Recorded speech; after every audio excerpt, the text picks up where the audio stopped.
యెహోవా నా దేవా, నువ్వు మా ఎడలో జరిగించిన ఆశ్చర్యక్రియలను, మా ఎడలో నీకున్న తలపులను బహు విస్తారంలో వాటిని వివరించి చెప్పుదలనుకుంటివా? అవి లెక్కకు మించినవి, నీకు సాటైన వాడొక్కరు లేరు. రెండవ భాగంగా మొదటి కొరింథీయులకు రాసిన పత్రిక 10వ అధ్యాయం,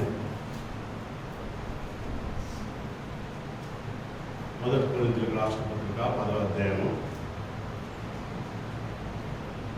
4వ వచనం. అందరం కలిసి చదువుకుంటాం. మొదటి కొరింథీ 10వ అధ్యాయము 4వ వచనము అందరం కలిసి చదువుకుంటాం. అందరూ ఆత్మ సంబంధమైన ఒకే పానీయము పానం చేసి ఏదైనా తమ వివరించిన ఆత్మ సంబంధమైన బండలోని తాగిని ఆ బండే క్రీస్తే. వ్యవసాయాన్ని కొంచెం ప్రారంభించాం. ప్రేమగల మా తండ్రి, జీవుల నాయన, మీ పాదములకు వందనాలు స్తుతులు చెల్లిస్తున్నాం తండ్రి. ఉదయకాల సమయంలో తండ్రి ప్రభా, మిమ్మల్ని ఆరాధించడానికి, మిమ్మల్ని హెచ్చించుకోవడానికి, మిమ్మల్ని గణపరచుకోవడానికి ప్రభా మీరు మాకు ఇచ్చిన ఈ గొప్ప ధన్యతను బట్టి నాయన మీకు వందనాలు ప్రభా. మరి 3 పాటల ద్వారా తండ్రి మీరు మై పొందుతున్నందుకు మీకు వందనాలు స్తుతులు చెల్లిస్తున్నాం తండ్రి. ప్రభా, ఆరాధనకు వెళ్ళక పూర్వం ప్రభా మీరు ఇచ్చిన లేఖన భాగాన్ని బట్టి దేవాన్ని వందనాలు స్తుతులు చెల్లిస్తున్నాం తండ్రి. నాయన, నేనైతే నిష్ప్రయోజకుని, అయోగ్యుని, అల్పుని, ఎందుకు కూడా యోగ్యత లేని వాడిని తండ్రి. ప్రభా, నీ ప్రేమల మధ్య నిర్వచించడానికి కూడా యోగ్యత లేని వాడిని తండ్రి. రైతులను జ్ఞాపకం చేసుకో తండ్రి. ప్రభా, నీ ఆశలు ఆలోచిస్తుండగా ప్రభా లేదు నువ్వు ఆజ్ఞ ఇవ్వని నీ సన్నిధిలో ప్రార్థిస్తున్నాను తండ్రి. ప్రభా, ఇది కాల సమయంలో నాయన మీరు నన్ను సిద్ధపరచండి, సహాయం తెచ్చండి. నీ ప్రేమలకు కావాల్సిన ఆత్మీయ ఆహారాన్ని ప్రభా మీ నోటి పొరగా నన్ను వాడుకోమని నీ సన్నిధిలో ప్రార్థిస్తున్నాను తండ్రి. లేదు జ్ఞాపకం చేసుకోమని క్రీస్తు పేట వెళ్తున్నాం తండ్రి.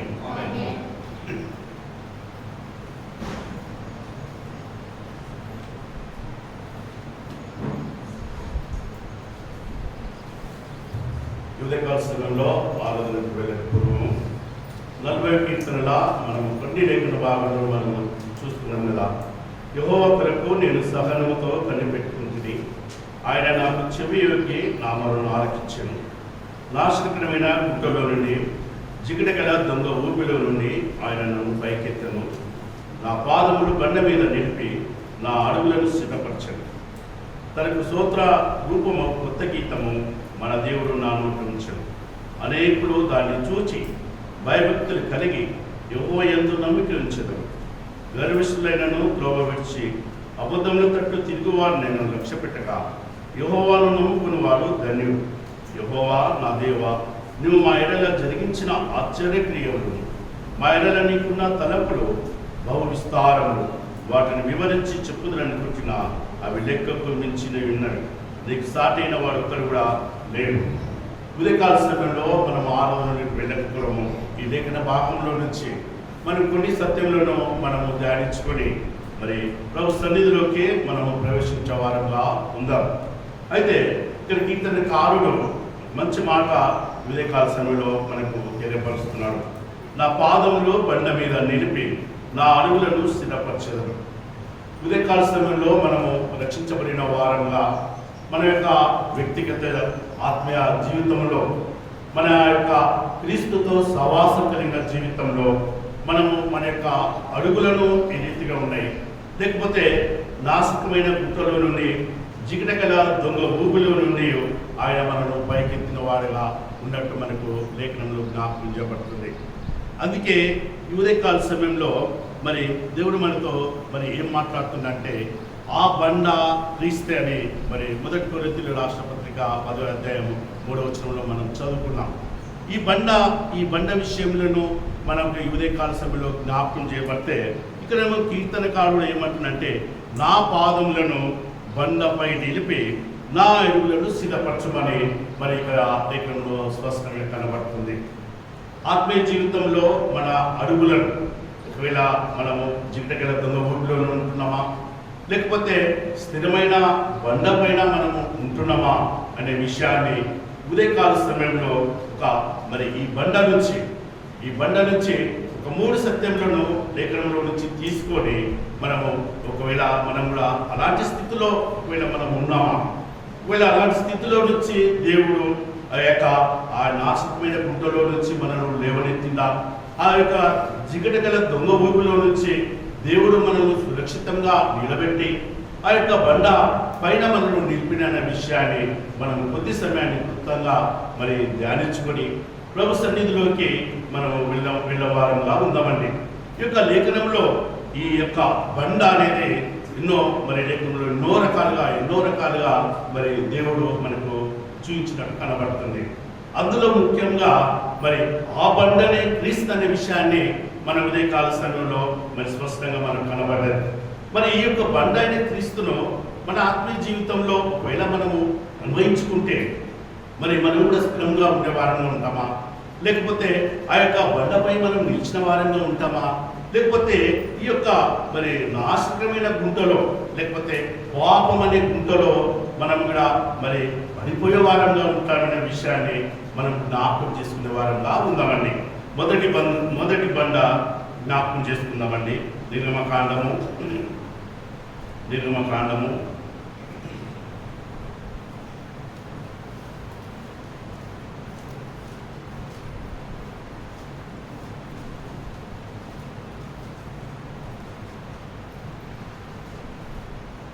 33వ అధ్యాయము. నిర్గమకాండము 33:12 వచనం. మోషే యెహోవాతో ఇట్లనెను, చూడుము ఈ ప్రజలను తోడుకొని పొమ్మని నీవు నాతో చెప్పుచున్నావు గాని నాతో ఎవరిని పంపెదవో అది నాకు తెలుపలేదు. నేను నీ పేరును బట్టి నిన్ను ఎరిగి ఉన్నానని, నా కటాక్షం నీకు కలిగినదని చెప్పితివి కదా. కాబట్టి నీ కటాక్షం నా ఎడల కలిగిన ఎడల నీ కటాక్షం నా ఎడల కలుగునట్టుగా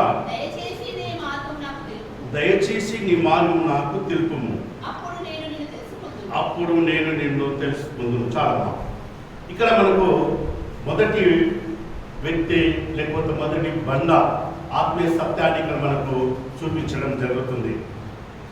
ఇక్కడ మోషే మరి యెహోవాతో మాట్లాడుతున్నాడు. ఏం మాట్లాడుతున్నంటే నీ సత్యాన్ని లేకపోతే నీ యొక్క మరి నీ పేరును బట్టి నన్ను ఎరిగినవని మరి ఆల్రెడీ ఇప్పుడు మోషేతో దేవుడు వాగ్దానం చేశాడు. మోషే దేవుని నమ్ముకున్నాడు, దేవుని బట్టి తన ఆత్మస్థితిని ఎరిగిండు. ఆ యొక్క పాపం అనే జీవితంలో నుంచి మరి తప్పించబడి మరి యెహోవా అయిన దేవుడే, సృష్టికర్త అయిన దేవుడే, నిజమైన దేవుడే అని మరి మోషే ఎరిగినట్టు మనకు జ్ఞాపకం చేయబడుతుంది. అయితే ఈ సమయము ఇక్కడ సందర్భము ఇక్కడ ఎలా ఉందంటే మరి దేవుని ప్రజలైన ఇశ్రాయేలును తుడుకొచ్చే ఆ సమయంలో మరి ఆ యొక్క అరణ్య ప్రాంతంలో నుంచి మరి మోషే నాయకత్వంలో ఆ యొక్క మరి ఇశ్రాయేలు ప్రజలను తీసుకొని వచ్చే సమయంలో మరి నానా ఆటంకాలు కలుగుతున్నాయి. నానా ఆటంకాలు కలుగుతున్న ఈ సమయంలో మరి మోషే దేవునితో ఏమంటున్నంటే, అయ్యా నేనైతే నిన్ను సేవించినానో మరి నీ కటాక్షం లేకపోతే నీ యొక్క ఆత్మీయ స్థితిని నాకు చూపించు, లేకపోతే నీ ప్రేమను నాపై చూయించు అని ఎంతో వినయంగా, ఎంతో దయారూపకంగా, ఎంతో మరి తగ్గించుకునే వాడుగా మరి దేవుణ్ణి అడిగినట్టు కనుక నాకు చేయబడుతుంది.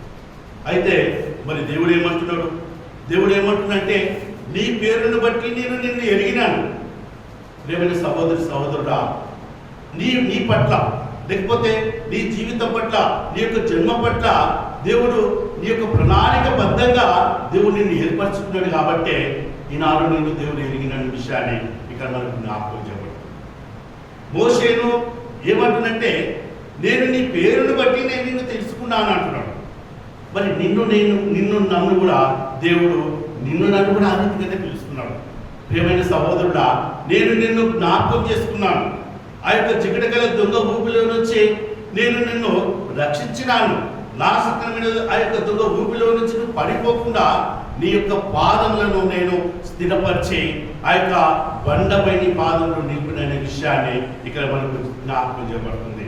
అందుకే మోషే ఏమంటుందంటే, అయ్యా నీ కటాక్షం నా ఆయనలో లేకపోతే, నీ కటాక్షం నా ఆయనలో లేకపోతే మరి ఎలా ఏ విధంగా ఉంటుంది అనే విషయాన్ని ప్రభుతో మాట్లాడుతున్నట్టు నాకు అయితే మరి దేవుడు ఏమంటుందంటే, నీ ఎడల నేను దయ కలిగిన వాడు, నీ ఎడల దయ కలిగిన వాడు, నా ఎడల కలిగిన ఎడల నీ కటాక్షం నా ఎడల కలిగినట్టు దయచేసి నీ మార్గం నాకు తెలుపుము, అప్పుడు నేను నిన్ను తెలుసుకుందుము అని మోషే మాట్లాడుతున్నట్టు కనబడుతుంది. అయితే దేవుడు ఏమంటున్నాడు? దేవుడు ఏమంటున్నంటే 14 వచనంలో ఉంది కదా, అందుకు ఆయన నా సన్నిధి నీకు తోడుగా వచ్చును, నేను నీకు విశ్రాంతి కలిగజేసాను. నా సన్నిధి నీకు తోడుగా అనునిత్యము ఏనాడైతే నీ యొక్క పాపం అనే జీవితంలో నుంచి, ఆ యొక్క నాశకరమైన తెగులు జిగుట గల ఊపిలో నుంచి, పాపం అనే బంధకములో నుంచి, మరి ఈ యొక్క లోకంలో నుంచి నీవైతే ఎప్పుడైతే వేరుపడ్డావో అప్పుడే దేవుడు నిన్ను ఏర్పాటు చేసుకున్నాడు. అప్పుడే దాన్ని తన కటాక్షాన్ని కలిగించిన దేవుడుగా ఆయన నిన్ను అతుకున్న దేవుడుగా ఉన్నట్టు మనకు జ్ఞాపకం చేయబడుతుంది. అందుకే దేవుడు ఏమంటుందంటే, అనునిత్యము నా సన్నిధి నీకు తోడుగా అవచ్చు. అనునిత్యము ఒక క్షణం కాదు, లేకపోతే ఒక రోజు కాదు, ఒక సంవత్సరం కాదు, ఈ జీవితం మొత్తంలో నీవు దేవుడిని నమ్ముకున్న కాలం అంతా కూడా, లేకపోతే ఈ జీవిత యాత్ర ముగించే వరకు కూడా, ఎప్పుడు నీ ఆత్మస్థితి బండపై నిలిపినప్పుడు, నీ యొక్క ఆత్మస్థితి బండపై నిలిపినప్పుడే దేవుడు ఏమంటున్నంటే, నా సన్నిధి నీకు తోడుగా వచ్చును, నా సన్నిధి నీకు తోడుగా వచ్చును, నీకు ఏది కూడా మరి నష్టం జరిగిన విషయాన్ని మరి ఇక్కడ మనకు జ్ఞాపకం చేయబడుతున్న విషయాన్ని మరి చెప్తున్నాడు. అందుకే ఉదయకాల సమయంలో మోషే జీవితంలో నుంచి మోషే మరి దేవుడు మోషేని ఎరిగినాడు, మోషే దేవుని ఎరిగి వారిద్దరికి సత్సంబంధాలు కలిగినాయి కాబట్టి మరి ఆ రీతిగా వారి యొక్క ఆత్మీయ జీవితం ముందుకు వెళ్ళినట్టు కనబడుతుంది. ఇంకా మరి మోషే ఏమంటుందో తెలుసా? ఇంకా ముందుకు వెళ్తే మోషే ఏమంటుందంటే, నీ యొక్క మహిమను నాకు చూపించా అంటున్నాడు. అయ్యా నేనైతే ఆ యొక్క పాపము 40 సంవత్సరాలు ఆ యొక్క ఐగుప్తి బానిసత్వంలో ఐగుప్తి ఫరో కుమార్తె ఇంట్లో నేను జీవించినాను, నాకు ఏమీ తెలియదు. తర్వాత 80 సంవత్సరాలు 40 ఏళ్ళేమో ఆ యొక్క విద్యాని అరణ్యంలో మరి ఉన్నాను. 40 సంవత్సరాలు నీ యొక్క ప్రజలను నేను తోడుకొని వెళ్తున్నాను. మరి నువ్వు నాతో అయితే మరి మాట్లాడినవు, నన్ను ఏర్పాటు చేసుకున్నావు, కానీ నీ మహిమను నాకు చూపించాను. మోషే ఏమంటుండు దేవుణ్ణి, నేను రక్షించబడ్డ వ్యక్తినే, నేను యథార్థమైన జీవితం జీవించిన వాడినే, మరి ఎంతో పాపమైన ఆ యొక్క రోత జీవితంలో నేను ప్రత్యేకించబడిన నేను, కానీ నీ యొక్క మహిమను నాకు చూపించని మరి మోషే దేవుడితో అడిగినప్పుడు దేవుడు ఏం చెప్తున్నాడు అండి? ఇక్కడ ఉన్నది కదా 19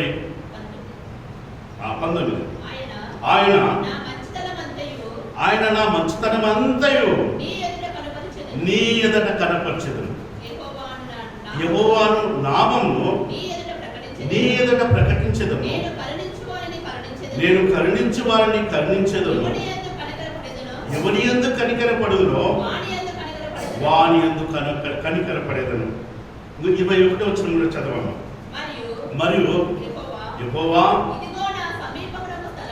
ఇదిగో నా సమీపమున ఒక స్థలం ఉన్నది, నీవు ఆ బండ మీద నిలువమనెను, నా మహిమ నిన్ను దాటి వెలుచునగా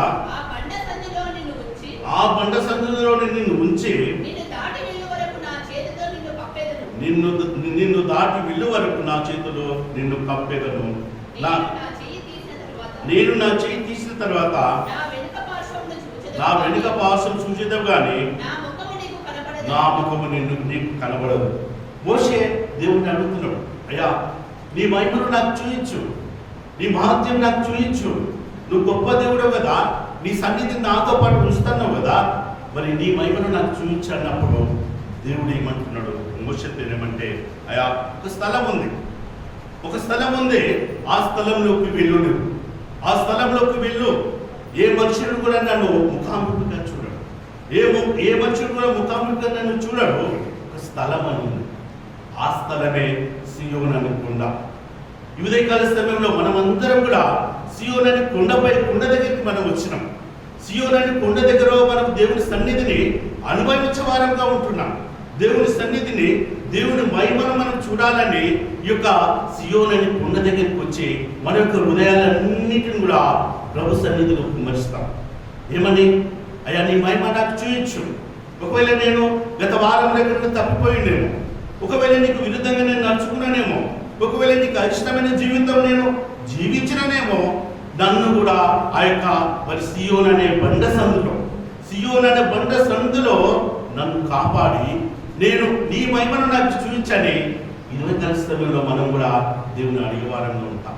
అందుకే మోషే ఏమంటున్నాడంటే, మరి దేవుడు మోషేకి చెప్తున్నాడు, మోషే ఆ యొక్క బండ సందులో నువ్వు దాగి ఉండు, నేను దాటి వెళ్ళే వరకు కూడా నీ మహిమ నా మహిమ కనపడదు, నా మహిమను చూద్దామని ముఖాముఖిగా చూడలే ఉన్నాను.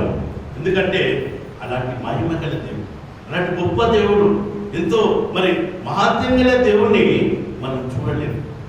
ఈ యొక్క మొదటి బండ మనకి ఏం నేర్పిస్తుందంటే మరి ఆత్మీయ స్థితిని, ఈ ఆత్మీయ స్థితిని మనము మరి దేవునితో సహవాసం కలిగిన వారంగా, దేవునితో సహవాసంతో మనం ఉంటున్నాం అనే విషయాన్ని మనకు జ్ఞాపకం చేయబడుతుంది ఈ యొక్క మొదటి బండ. అందుకే మోషేతో ఏమంటుంది, నా సన్నిధి మొత్తం నీతో పాటిస్తాను, నా మహిమను నీకు చూపిస్తాను, నా మంచితనం అంతా కూడా నీకు కనపరుస్తాను. ఎప్పుడు కనపరుస్తారని, దేవుని మహిమ, దేవుని మంచితనము ఎప్పుడు దేవుడు మనకు కనపరుస్తారంటే మన యొక్క ఆత్మీయ జీవితంలో మనం నిందారహితులుగా ఉన్నప్పుడే దేవుడు మన పట్ల, లేకపోతే మన పక్షాన ఆయన కనికరపడతాడు. ఇక్కడ మాట మాకు చెప్తున్నాడు కదా, నేను ఎవరి యందు కనికరపడదునో వాని యందు ఎవరి యందు నేను కనికరపడదునో వాని యందు నేను కనికరపడతాను. అందుకే మనం కూడా ఒకవేళ ఆ యొక్క బండ సంధిలోకి మనము వెళ్ళవాలనుకున్నామా, ఆ బండ సంధిలో ఉండి మనం దేవుని చూసేవారంగా ఉంటున్నాం అనే విషయాన్ని ఉదయకాల సమయంలో మనకు జ్ఞాపకం చేయబడుతుంది. అయితే ఇంత గొప్ప మనిషి మరి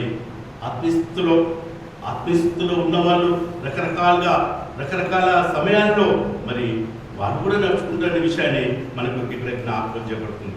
దేవుని ఏమంటున్నాడు అంటే, నీ సన్నిధి నాకు తోడు ఉండి, నీ సన్నిధి నాకు, నీ మహిమ నాకు చూపించమనే వ్యక్తి, అలాంటి వ్యక్తి ఇంతవరకు వెళ్ళిపోయిన విషయాన్ని క్లుప్తంగా అండి, అన్నీ మీకు తెలిసిన విషయాలే, నేను క్లుప్తంగా ఆరాధన కోసం తీసుకునే మీకు చెప్పి ముగించాలని ఆశపడుతున్నాను. సంఖ్యాకాండము 2వ అధ్యాయం 11వ అధ్యాయము 11వ వచనం. సంఖ్యాకాండము కాగా మోషే యెహోవాతో ఇట్లనెను, నీ వేళ నీ సేవకుని బాధించితివి, నా మీద నీ కటాక్షము రానియక ఈ జనులందరి భారము నా మీద పెట్టనేలా నేనే ఈ సర్వ జనమును గర్భమున ధరించితినా, నేనే వీరిని కట్టిన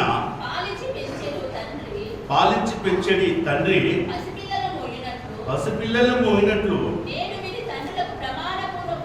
నేను వీరి తండ్రులకు ప్రమాణపూర్వకంగా ఇచ్చిన దేశమునకు వీరిని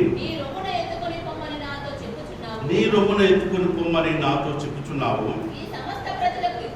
ఈ సమస్త ప్రజలకు ఇచ్చుటకు మాంసము నాకెక్కడిది, వారు నన్ను చూచి ఏడ్చుచు తినుటకు మాంసము అడుగుచున్నారు. ఈ సమస్త ప్రజలను ఒంటిగా నా వెళ్ళ కాదు, నన్ను చంపమని అంటున్నాడు. చూడండి ఆత్మస్థితి ఎంతవరకు వెళ్ళిపోయింది. దేవుడు ఏర్పాటు చేసుకున్న దాసుడు, దేవుడు తన కటాక్షం చూపించిన దాసుడు, దేవుడు తనతో ఉంటానని వాగ్దానం చేసిన మనిషిని, ఆ యొక్క మనిషి దేవునికి విరుద్ధంగా నడుచుకున్న విషయాన్ని ఇక్కడ మనకు స్పష్టంగా కనబడుతుంది. దేవుడు ఏం చెప్పిండు, నా ప్రజలను తోడుకొని పొమ్మంటున్నాడు. నా ప్రజలను తోడుకొని పొమ్మంటే ఆ యొక్క అరణ్యంలో వాళ్ళు రకరకాలుగా ఇబ్బందులు పెట్టే సమయంలో దేవునికే వ్యతిరేకంగా తిరుగుబాటు చేసిన కనబడుతుంది. దేవునికే వ్యతిరేకంగా తిరుగుబాటు చేసిన వ్యక్తిగా ఇక్కడ కనబడి, ఇంకా దేవుణ్ణి ఏమంటున్నట్టే, అయ్యా నేను వారిని కన్నానా? నేను వారిని భరించాలా? ఈ నువ్వేమో అప్పుడే నా మీద కటాక్షం చూపిస్తానంటే మరి ఆ కటాక్షం ఎక్కడ పోయింది మోషే గారు అని దేవుడు అడిగితే, దేవునికి ఆపోజిట్గా, దేవునికి వ్యతిరేకంగా తను మాట్లాడి ఏమంటానంటే, ఈ ప్రజల భారమంతా నేను మోయాలన్నా, నేను వీళ్ళని కానాను దేశానికి తీసుకుపోవాలని నేను ఏమన్నా ఒప్పందం చేసుకున్నానా అని మోషే దేవునికి వ్యతిరేకంగా దేవునికి మీద ఎంత వ్యతిరేకమైన మాటలు మాట్లాడుతున్నట్టే, ఈ సర్వజనమును గర్భము ధరించుకున్నాను. ఆల్రెడీ దేవుడే ఏర్పాటు చేసిండు, దేవుడు ఇచ్చిన మనుషుడు, దేవుడు ఏర్పాటు చేసుకున్న మనుషుడు. కానీ అది గ్రహించక తన ఆత్మీయ స్థితిని మర్చిపోయాడు.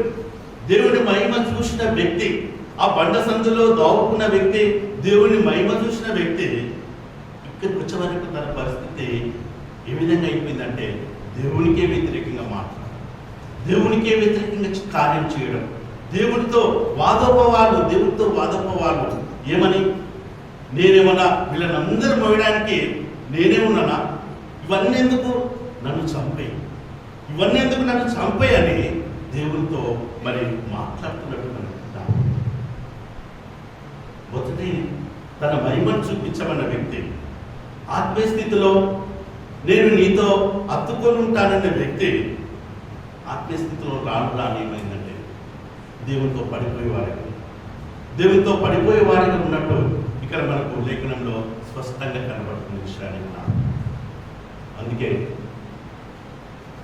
మోషే ఎంత విసిగిపోయినట్టే, ఒక రకంగా ఆలోచిస్తే ఆ ప్రజలు చాలా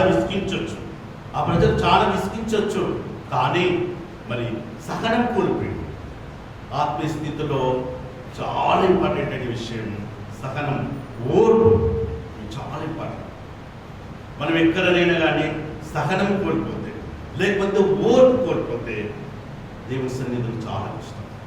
ఇంత పెద్ద గొప్ప సేవకుడే, దేవుని చేత ఏర్పాటు చేసుకున్న ఈ దాసుడే ఈ రకంగా మరి దేవునికి వ్యతిరేకంగా తిరిగిన విషయాన్ని ఇక్కడ మనకు ఆత్మీయ పాఠాలు. అందుకే ఇంకా మనం ముందుకెళ్తే అదే సంఖ్యాకాండము 20వ అధ్యాయము 20వ అధ్యాయము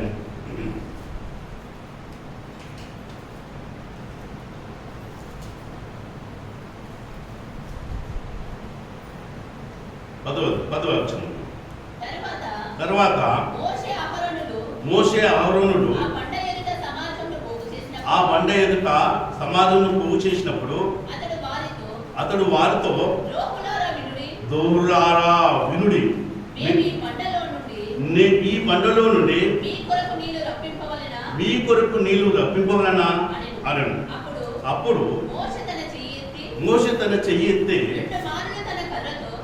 2 మార్లు తన కర్రతో ఆ బండను కొట్టగా నీళ్లు సమృద్ధిగా ప్రవహించెను. చాలా ఇక్కడ మనకు కాంటెక్స్ట్ మొత్తం అర్థమే. దేవుడు నమ్మకమైన తన పని ఇచ్చినప్పుడు దేవుడు దాసుడు ఏం చేయాలి? వీళ్ళందరూ మరి చాలా ఇబ్బంది పెట్టుకుంటారు. 6 లక్షల కాలు బలమే, ఇంకా అంటే టోటల్గా 20 లక్షల మంది అనుకుందాం. ఒకవేళ పిల్లలు, ఆ స్త్రీలు అందరూ కలిసి ఎంతోమంది ఇబ్బంది పెడుతుంటారు ఆ నాయకుడిని. కానీ దేవుడు ఏమని చెప్పిందంటే, ఆల్రెడీ ఇక్కడ మరి 6వ వచనంలో ఏమని, నా మహిమ నీకు కనబరుస్తానన్నాడు. ఇక్కడ కూడా 20వ వచనం 6వ వచనంలో యెహోవా మహిమ నీకు కనబడేదన్నా అని చెప్పాడు. దేవుడు తనతో ఆల్రెడీ వాగ్దానం చేశాడు. ఏమనంటే, నువ్వు ఆ బండ దగ్గరికి వెళ్తే నీకు నేను మహిమ చూపిస్తానని మోషేకి ఆల్రెడీ వాగ్దానం చేశాడు. ఆ బండ దగ్గరికి వీళ్ళందరినీ, తన జనాలను అందరినీ తీసుకొని వచ్చినప్పుడు తను ఆ బండ దగ్గర ఏం చేయాలండి? ఆ బండ దగ్గర అవసరమైతే దేవునితో ముఖాముఖిగా మాట్లాడిన వ్యక్తి, దేవునితో మరి నడిచిన వ్యక్తి కాబట్టి ఒకవేళ దేవుని సన్నిధిలో ప్రార్థించాలి, దేవుని సన్నిధిలో అడుక్కోవాలి. ఒకవేళ అయ్యా ఈ విధంగా నన్ను ఇబ్బందులు పెడుతున్నానంటే తను అడగకముందే దేవుడు ఆల్రెడీ తనకు మహిమ చూపిస్తాను. కానీ దేవునికి వ్యతిరేకంగా తను ఏం చేసినట్టే, ద్రోవులారా వినుడి అని తనకిచ్చిన దేవుని కర్ర, ఆ కర్రను తీసుకొని ఆ యొక్క బండను 2 మార్లు కొట్టినప్పుడు ఆ నీళ్ళు సమృద్ధిగా వచ్చింది. కానీ ఆ బండ ఎవరండి? ప్రభువైన యేసుక్రీస్తు. ప్రభువైన యేసుక్రీస్తు అని లేఖనంలో స్పష్టంగా మనకు మాట్లాడుతుంది. కానీ మోషే ఏం చేసిందంటే దేవుని ఆజ్ఞకు లోబడక, దేవుని ఆజ్ఞకు మాట వినక, మరి తన మహిమ ఎదుట, క్రీస్తుని ఆ బండ ఎదుట మరి మోషే వ్యతిరేకంగా నడుచుకున్న ఫలితం ఆల్రెడీ మరి అహరోనుకి ఆల్రెడీ టికెట్ ఇచ్చేసాడు. ఈ పని చేసినందుకు ఆల్రెడీ టికెట్ ఇచ్చేసాడు. ఇక నీ యొక్క యాత్రా జీవితం ముగించబడుతుంది. నీ యొక్క యాత్రా జీవితం ముగించబడుతుందని ఆల్రెడీ అహరోనుకి ఇచ్చాడు. కానీ దేవుని మహిమ చూసిన ఆ యొక్క మోషేకు కొద్ది అవకాశం వచ్చింది. కొద్ది అవకాశం ఏందో చూసుకొని ముందుకు వెళ్దామండి. ద్వితీయోపదేశ కాండము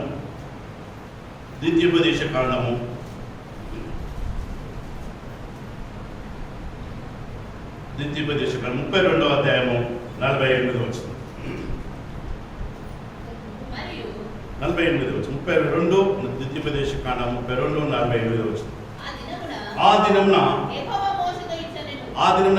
మోషేతో ఇట్లనెను, యెరికో ఎదుటనున్న మోయాబు దేశమందరి అబారిమని ఈ పర్వతము అనగా నెబో కొండ ఎక్కి నేను ఇశ్రాయేలుకు స్వాస్థ్యంగా ఇచ్చుచున్న కనాను దేశమును చూచి నీ సహోదరుడైన అహరోను ఓరు కొండ మీద మృతి నొంది తన స్వజనుల యొద్దకు చేరినట్టు నీవు ఎక్కబోచున్న కొండ మీద మృతి పొంది నీ స్వజనుల యొద్దకు చేరు. ఏలైనగా మీరు సీను అరణ్యంలో కాదేశు మేరీబా నీళ్ళ యొద్ద ఇశ్రాయేలు మధ్యను నన్ను పరిశుద్ధపరచక ఇశ్రాయేలు మధ్యన నా మీద తిరుగుబాటు చేసింది. ఎదురుగా ఉన్న ఈ దేశంను చూచేదో కానీ నేను ఇశ్రాయేలుకు ఇచ్చిన ఆ దేశమును నీవు ప్రవేశింపవు. మోస చేసిన తప్పిదం, మోస చేసిన తిరుగుబాటుతనానికి ఆ యొక్క పాలు తేనెలు ప్రవేశించే దేశానికి 40 సంవత్సరాలు తన ఆత్మీయ జీవితంలో ఎన్నో కష్టాలు పడి, ఎన్నో ఇబ్బందులు పడి ఒక చిన్న తప్పిదం వల్ల ఏదో దేవుడు కొంత అవకాశం అహరోనుకేమో ఆల్రెడీ ఈ కొండప్పుడు వెళ్ళింది. కానీ మోషేకు తన దాసుడు కాబట్టి, తన ఇల్లంతటిలో నమ్మకమైన వ్యక్తి కాబట్టి మోషేకి ఏమని చెప్తున్నట్టే, మోషే నువ్వు ఆ యొక్క నెబో కొండ ఎక్కి నేను ఇచ్చే దేశాన్ని నువ్వు చుట్టూ చూసి ఆ కొండ మీద నీ స్వజనుల యొద్దకు చేరమని మోషేకు సెలవించినట్టు. ఈ మొదటి బండ మనకి సత్యం నేర్పిస్తుంది ఏంటంటే ఆత్మీయ సత్యం, యథార్థమైన జీవితం, పరిశుద్ధమైన జీవితం. మరి దేవుడు మహిమ చూసిన వ్యక్తే ఆ రీతిగా పడిపోయినట్టు ఈ మొదటి బండ మనకి జ్ఞాపకం. అందుకే ప్రియమైన సహోదరుల ఆత్మీయ జీవితం అనేది చాలా ముండబాట. ఆ యొక్క ముండబాటలో మనము మరి ప్రయాణిస్తేనే మనమేమో కూడా ఆ యొక్క కానాను దేశానికి లేకపోతే ఆ నిత్యమైన స్వాస్థానికి మనము వెళ్ళేవారంగా ఉంటాయనే విషయాన్ని మనకు జ్ఞాపకం చేయబడుతుంది. రెండవ బండ దగ్గరికి వెళ్దామండి. రెండవ బండ న్యాయాధిపతులు 8వ అధ్యాయము. న్యాయాధిపతులు 8వ అధ్యాయము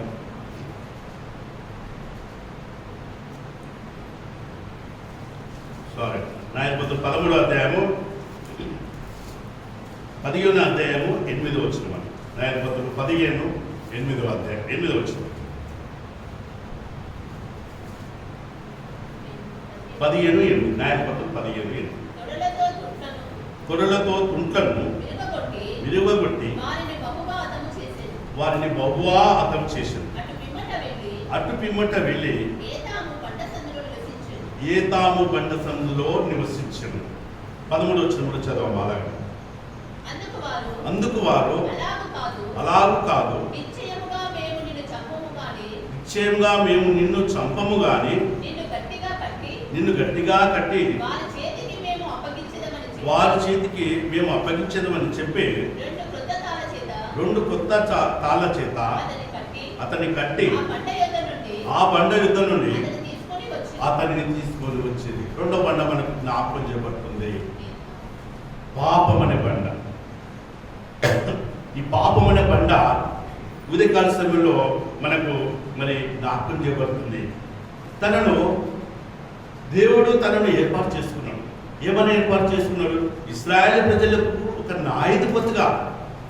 న్యాయాధిపతిగా దేవుడు తనను సృష్టిస్తే, దేవునికి మాట వినక, దేవుని ఆజ్ఞకు లోబడక, దేవునికి వ్యతిరేకమైన కార్యములు చేసి మరి దేవునికి దూరమైనట్టు మనకు జ్ఞాపకం. అంతేకాకుండా దేవుని ఆజ్ఞకు లోబడక తను ఆ యొక్క ప్రజలతో, ఆ ఫిలిస్తీన్ల ప్రజలతో, ఫిలిస్తీన్లకు మరి ఇశ్రాయేలు ప్రజలకు ఒక న్యాయాధిపతిగా ఉండవలసిన వ్యక్తి ఫిలిస్తీన్లతో పోట్లాడుతున్నాడు. ఫిలిస్తీన్లతో ఒక ఒడంబికలు చేసుకున్నాడు. ఒక పొడుపు కథ చేసుకొని వారిని మొత్తం నాశనం చేసినట్టు మనకు కనబడదు. ఎందుకండి? నీకు వాళ్ళతో పొడుపు కథలు అవసరమేమొచ్చింది? నువ్వు మరి కానీ దేశంలో నీకు సంబంధాలు ఎందుకండి? నీకు ఏమవసరం అంటే దేవుడు నిన్ను నాజీరు చేయబడిన వ్యక్తి, నిన్ను ప్రత్యేకించబడిన వ్యక్తి, తల్లి గర్భములోనే నిన్ను ప్రత్యేకించిన వ్యక్తి. మరి అలాంటి వ్యక్తి దేవుని మాటకు నీవు విని దేవుని ఆజ్ఞ చొప్పున నడుచుకున్న వ్యక్తివి, కానీ దేవునికి విరుద్ధంగా నడిచి ఆ యొక్క బండ సందులు. మొదటి వ్యక్తి ఏమో నీ మహిమను నాకు చూపించమని దేవుని అడిగితే, ఈ వ్యక్తి ఏమో పాపములనే ఆ యొక్క బంధకముల చేత కట్టబడి, తను మరణానికి దగ్గరలో. ఈ లోకమైన పాపం ఇవన్నీ. ఆ బండ సందులో దాక్కున్నాడు. ఎందుకు దావుకోవాలని అవసరం వచ్చింది? మొదటి వ్యక్తి ఏమో నీ మహిమను నాకు చూపించాడు. ఈ రెండో వ్యక్తి ఏమంటున్నంటే భయపడి పాపం అనే బండ సందులోకి దిగిపోయి మరి ఆ యొక్క జిగటగల దొంగ ఊపిలో, నాశనమైన దొంగ ఊపిలో తను ఆ యొక్క తాళ్లతో కట్టబడి తను మరణానికి దగ్గరలో వచ్చింది. ఈ రెండో బండ మనకు జ్ఞాపకం చేయబడుతుంది, లోకం అనే బండ. ఈ లోకం అనే బండ ఒకవేళ మనం కూడా ఇలాంటి స్థితిలోనే ఉన్నామే, ఇలాంటి బంధకంలో తాళ్ళ చేత మనం కట్టబడి ఉన్నాము మనం. అందుకే మనం కూడా దేవుని ఈ సమయంలో జ్ఞాపకం చేయబడుతుంది. అందుకే దేవుడు ఇంకొక మాట, మంచి మాట, సామెతలు గ్రంథము మొదటి అధ్యాయం 26 వచనం. కాబట్టి మీకు అపాయం కలిగినప్పుడు నేను నవ్వేదను, మీకు భయం వచ్చినప్పుడు నేను అపహాస్యం చేయను. సంసోను కూడా అంతే. దేవుని మాట వినక ఆ యొక్క పాపం అనే బంధకంలో చొరబడి, ఆ పాపం అనే బంధకంలో ఆ యొక్క జిగటగల దొంగ ఊపిలో తను అందులోకి దిగిపోయినందుకు మరి దేవుడు నవ్వుతున్నాడు. అందుకే మరి ఇక్కడ కూడా ఈ న్యాయాధిపతిలో ఆ మాట సంసోనుకు ఒక మాట గుర్తొచ్చింది. ఏమని గుర్తొచ్చిందంటే 20 వచనం చివరి మాట అమ్మ, 16-20 వచనం చివరి మాట. యెహోవా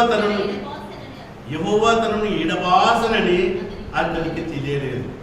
యెహోవా తనను ఎడబాసనని అప్పటికి కూడా తనకి జ్ఞాపకం చేయదు. ఎందుకు ఇంత అవసరం ఏమొచ్చిందండి? నిన్ను నాజీరు చేయబడ్డ వ్యక్తి, నువ్వు ప్రత్యేకించబడిన వ్యక్తివి. దేవుడు నీ పట్ల ప్రణాళిక ఇంత గొప్పది. కానీ నువ్వు దేవుని మాట వినక, దేవునితో నీకు సంబంధాలు లేక, దేవుడి నుంచి నువ్వు దూరమైపోయినప్పుడు అప్పుడు ఏమంటే దేవుడు నన్ను విడబాయలేదేమో అని అనుకుంటున్నాడు. యెహోవా తనను ఎడబాసనని అప్పటి కూడా తనకు తెలియలేదు. మనం కూడా కొన్నిసార్లు ఏమనుకుంటాం, ఎన్నో విషయాలలో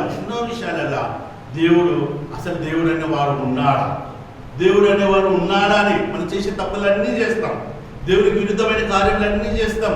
కానీ దేవుడికి నేను జ్ఞాపకం ఉన్నాను, దేవునికి నన్ను జ్ఞాపకం చేసుకుంటున్నా దేవుడు అనే మరి దేవునికి వ్యతిరేకంగా మనం మాట్లాడేవారు. ఈ యొక్క సంస్థను కూడా అలాంటి విషయాన్ని. అందుకే మరి అప్పుడు తను తలంచుకొని తన పాపమైన స్థితి ఒప్పుకుంటుండే. ఏమని ఇక్కడ 28 వచ్చింది. అప్పుడు సంసోను యెహోవా ప్రభువా దయచేసి నన్ను జ్ఞాపకం చేసుకోము, దేవా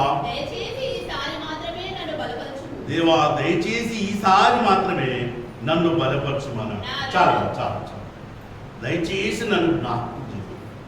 పాపమనే భూమిలో నుంచి. ఆ యొక్క బండలో తను ఇరికిపోయింది. లోకమనే బండలో తను మరి ఫిలిస్తీన్ల సర్దారుల చేత ఆ యొక్క కట్ల చేత కట్టబడినప్పుడు అప్పుడు తనకు దేవుడు గుర్తొచ్చింది. అప్పుడు అయ్యో దేవుడు నన్ను ఎందుకు ఏర్పాటు చేశాడు, దేవుడు నా పట్ల ఏ ప్రణాళిక ఉన్నది, నేను దేవుడిని మర్చిపోయిన వాడిగానే ఉన్నానే, నేనే దేవుడిని మర్చిపోయినట్టు దేవుడే నన్ను మర్చిపోయినాను అనుకున్నా కానీ తప్పండి. నేనే దేవునికి నేను మర్చిపోయిన దేవుడని తనను తాను పశ్చాత్తాపడి అప్పుడు దేవుని దగ్గర మరి ఆరాధిస్తున్నట్టు కనబడుతుంది. ప్రభువా యెహోవా దయచేసి నన్ను జ్ఞాపకం చేసుకున్నాను. రెండో బండ మనకు జ్ఞాపకం చేయగలం. ఈ యొక్క పాపమనే బండలో నుంచి ఒకవేళ మనం కూడా అలాంటి తాళతో బంధించబడిన వారిలో ఉంటే మనం కూడా దేవుని సన్నిధిలో అడుగునే వారంగా ఉందామండి.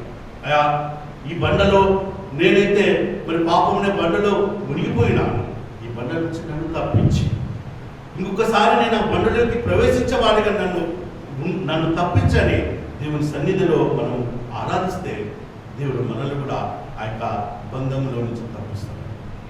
మూడో బండకు వెళ్ళి మనం ఆరాధనకు వెళ్దామండి. మత్తయి సువార్త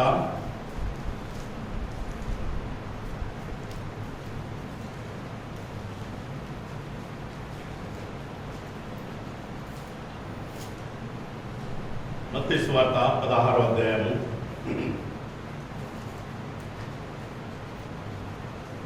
మత్తయి సువార్త 16వ అధ్యాయము 18వ వచనం. మరియు నీవు పేతురువు, ఈ బండ మీద నా సంఘము కట్టుదువు, పాతాళలోక ద్వారములు దాని ఎదుట నిలువలేవరని నేను నీతో చెప్పుచున్నాను. మూడో బండగా మనకు జ్ఞాపకం చేయబడుతుంది.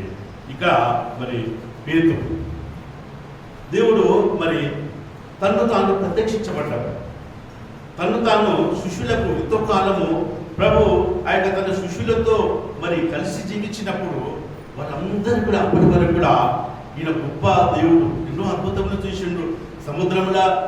సముద్రంలో తుఫానులో కాపాడిన దేవుడు కానీ ఎన్నో రకాలుగా వాళ్ళ మధ్యలో అద్భుతములు చూసినప్పుడు చేసింది కానీ వాళ్ళు అప్పటి కూడా గ్రహింపని స్థితిలోకి వాళ్ళు రాలేదు. కానీ ఒకానొక సందర్భంలో ఆ యొక్క మరి రూపాంతరం చెందినప్పుడు దేవుడి మహిమ మరి సాక్షాత్తుగా వాళ్ళు చూసినప్పుడు మరి దేవుడు శిష్యులను అడుగుతున్నారు. ప్రజలందరూ నన్ను ఏమన్నారు, శిష్యులందరూ నన్ను గురించి ఏమనుకుంటున్నారు, మీరేమనుకుంటున్నారు అన్నప్పుడు ఒకే ఒక్క వ్యక్తి, ఆ వ్యక్తే పేతురు ఏమంటుందంటే 16వ వచనం చదువు. అందుకు సీమోను పేతురు, నీవు సజీవుడవగు దేవుని కుమారుడవైన క్రీస్తు అని చెప్పి. ఎంత మంచి మాట. శిష్యులందరూ దేవునితో ఉన్నారు. ఎంతకాలము దేవునితో 300 సంవత్సరంలో దేవునితో సహవాసం కలిగి ఉంటే వాళ్ళు దేవుణ్ణి మహిమలు ఎన్నో చూసింది కానీ దేవుని అయితే గుర్తించేవారు లేని వారు. కానీ సందర్భం వచ్చినప్పుడు మరి వాళ్ళు గ్రహించారు ఈయన గొప్ప దేవుడు అంటే మరి అందులో కూడా స్పెషల్ వ్యక్తి ఈ యొక్క పేతురే. అందుకు 17 వచ్చింది. అందుకే సీమోను బర్యోనా, నీవు ధన్యుడవు, పరలోకమందున నా తండ్రి ఈ సంగతి నీకు బయలుపరచనే కానీ నరుడు కాదండి. వాస్తవండి, ఇది వాస్తవం. నరుడు చెప్పిందండి. ఆ కలము నరులు ఏమైనా చెప్పిండా, ఈయన మహిమను మేము ఎంతో చూసినాం, ఈ నిజంగా ప్రభుని ఏసిస్తాని పేతురికి ఏమైనా నరులు చెప్తున్నారండి. అందుకే సాక్షాత్ దేవుడే పేతురికి చెప్తున్నాడు, ఇది నరులు చేసిన కార్యం కాదు, పరలోకమందున నా తండ్రి నీకు ఈ మాట బయలుపరచు. ఏమని? నువ్వు క్రీస్తువని, నువ్వు పరిశుద్ధుడమైన దేవుడవని పరలోకమున నా తండ్రి నీకు బయలుపరిచింది. కాబట్టి అందుకు మరి దేవుడు ఏమంటున్నాడంటే ఈ బండ మీద నా సంఘం కట్టు. అందుకే వాస్తవానికి దేవుడు ఏ సందర్భంలో ఆ మాట అన్నాడో కానీ మరి పేతురైతే దేవుని కోసము అత సాక్షిగా ప్రభువైన యేసుక్రీస్తేమో మరి సిలువలో ఈ రకంగా మరణిస్తే తను తలక్రిందులై దేవుని సేవలు ఎంతో బలంగా వాడుకోండి, ఎన్నో రకాలుగా విసరు పొంది ఎన్నో రకాలుగా తను సేవ చేసి తలకిందులుగా మరి తను మరణించినట్టు మనకందరూ తెలిసిన విషయం. దేవుడి ఈ మాట ఎప్పుడైతే తన జీవితంలో అన్నాడు, ఈ బండ మీద నా సంఘం కట్టుదు అని ప్రభువైన యేసుక్రీస్తు అంటే మరి నిజమైన ఆ యొక్క వాగ్దానాన్ని ప్రభువైన యేసుక్రీస్తు పరలోకానికి ఆరోహణమైన తర్వాత ఈ భూమి మీద తన సేవా పరిచర్య ఎంతగానో మరి ప్రబలించి ఎంతగానో దేవునికి నమ్మకమైన సాక్షిగా జీవించుకొని మరి దేవుని కోసము అంత సాక్షి అయి మరి తలకిందులుగా మరణించినట్టు మనకు అందరికీ తెలిసిన విషయం. అందుకే ప్రేమైన సహోదరుల ఉదయకాల సమయంలో మనకు ఇక్కడ 3 సత్యములు మనకు జ్ఞాపకం చేయబడతాయి. మొదటి వ్యక్తి ఏమో రక్షించబడ్డ వ్యక్తే, తన మహిమను చూపించబడిన వ్యక్తే, దేవుని మహిమ చూసిన వ్యక్తే, కానీ చివరిగా పడిపోయి ఆ యొక్క మరి చేరవలసిన గమ్యాన్ని చేరకుండా ఉన్నట్టు మనకు జ్ఞాపకం. రెండో వ్యక్తి దేవుడు తన ప్రణాళికబద్ధంగా తనని ఏర్పాటు చేసుకుంటే మరి దేవుడి మాట వినకుండా లోకమనే బండలో తను కలిసిపోయి మరి తను అప్పుడు గ్రహించుకొని దేవుని సన్నిధిలో ఉన్నవాడిగా కనబడుతుంది. మూడో వ్యక్తి మరి ఆ యొక్క ప్రభువైన యేసుక్రీస్తు ఎంబడుండి నువ్వే నిజమైన దేవుడు అని ఒప్పుకున్నందుకు మరి నీవు నిజమైన దేవుడు అని తను తెలియపరిచినందుకు మరి దేవుడు ఏమంటే ఈ లోకంలో నా కోసం నువ్వు స్వార్థించు, నా కోసం నువ్వు నమ్మకమైన వ్యక్తిగా జీవించు అని పేతురుతో సెలవిచ్చినందుకే అందుకే మాట ఈ బండ మీద నా సంఘం కట్టుదని దేవుడు సెలవిస్తాడు. చిన్న కింద ఒక మాట రాసి 19 వచ్చిన పరలోక రాజ్యం యొక్క తాళం చెవులు నీకు ఇచ్చేదని. వాస్తవమే మరి పేతురుకు మరి ఇలాంటి వాగ్దానాన్ని దేవుడు అనుగ్రహించినట్టుగా మనకు జ్ఞాపకం. బహుశా నేను సండే స్కూల్ విద్యార్థిగా ఉన్నప్పుడు బహుశా చాలా చిన్న వయసు 40 సంవత్సరాల కిందలో ఇంకా పూర్వంలో ఉంటాను. ఒకసారి మరి నాకు కూడా ఈ వాగ్దానం వచ్చింది. ఏ వాగ్దానం? 40 సంవత్సరాల పూర్వము ఈ పరలోక రాజ్యం యొక్క తాళం చెవులు నీకు ఇచ్చేదనని నాకు చిన్న సండే స్కూల్లో ఉన్నప్పుడు నాకు ఆ సంవత్సరం వాగ్దానం వచ్చింది. సండే స్కూల్ టీచర్ అప్పుడు నాకు సండే స్కూల్ టీచర్ కురేనంకుల్ వాళ్ళ సత్యమని ఫ్లోర్ అంటే అని మా మందిరానికి వస్తుండే. మోషే నీకు ఏ వాగ్దానం వచ్చింది చెప్పంటే నేను ఈ వాగ్దానం వచ్చిందా అంటే చెప్పాను. సండే స్కూల్ స్టూడెంట్ ఆ పిల్లలందరి మధ్యలో ఇది చాలా ఇంపార్టెంట్ అయిన చాలా ముఖ్యమైన వాగ్దానం. చాలా ఎంతంటే మరి పరలోక రాజ్యం తాళం చెవులు మరి అనుగ్రహిస్తానని ఆనాడు పేతురుతో చెప్పినట్టు వాగ్దానం అయితే దేవుడు నాకు ఆ సంవత్సరం వచ్చింది. మరి ఆంటీ ఆ యొక్క సండే స్కూల్ క్లాస్లో మరి ఈ వాగ్దాన్ని చేత పట్టుకొని నాకు ప్రార్థించినట్టు పడుకునే జ్ఞాపకం. అందుకే ఈ బండ విషయాలను మన ఉదయకాల సమయంలో జ్ఞాపకం చేయబడుతుంది. 3 బండలు మనం చూసుకున్నాం కదండి. ఇక మనం ఆలోచన వెళ్దాం. ఒకటే ఒక మాట ఇక్కడ కూడా మనకు తెలియపడుతుంది. ఒక్క మాట మత్తయి సువార్త 7వ వచనము మత్తయి సువార్త 7వ వచనము 24వ వచనం 7:24. కాబట్టి ఈ నా మాటలు విని వాటి చొప్పున చేయు ప్రతి వాడు బండ మీద తన ఇల్లు కట్టుకొని బుద్ధిమంతుని పోలి ఉండుము. వాన కురిసినను వరదలు వచ్చినను గాలి విసిరను ఆ ఇంటి మీద కొట్టెని గాని దాని పునాదులు బండ మీద వేయబడను గాని అది పడలేదు.